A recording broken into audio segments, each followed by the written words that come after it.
Have you ever wondered if a single night could, completely change the course of history?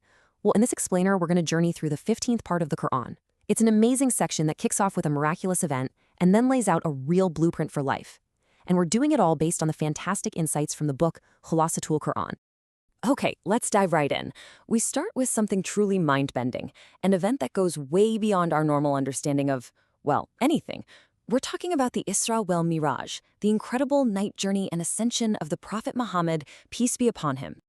Right from the very first verse of Surah Al-Isra, the Quran grabs your attention. This opening line is like a massive signpost saying, hey, pay attention, something extraordinary is happening here. A journey that's powered not by physics, but directly by the will of God.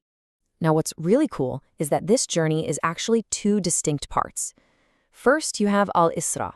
Think of it as a horizontal journey, traveling from Mecca all the way to Jerusalem in a single night. Then, from Jerusalem comes Al-Miraj, a vertical journey, an ascension straight up through the heavens and into the divine presence. Just, wow.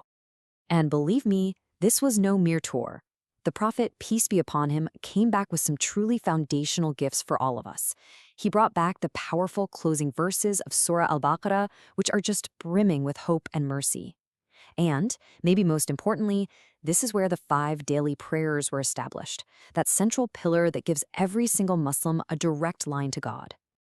So after this absolutely stunning miracle, the Quran does something brilliant. It doesn't just leave us marveling. It pivots immediately to history, using the past as this incredible teacher to give us a practical blueprint for how to live a good, just life, right here and now.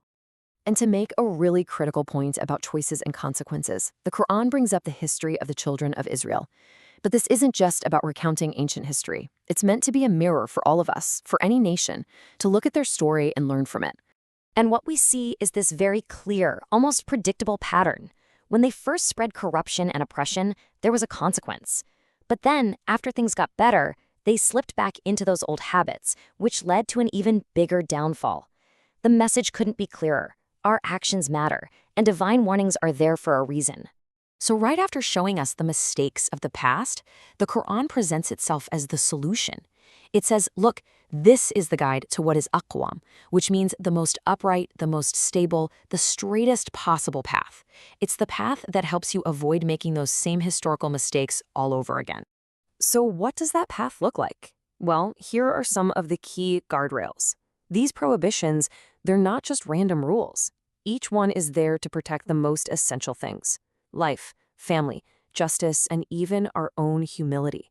They are literally the foundations of a safe and thriving society. And if those were the guardrails, think of these as the positive actions, the building blocks.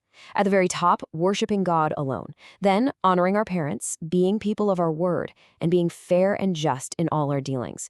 You put all this together and you have a complete and beautiful model for how to live.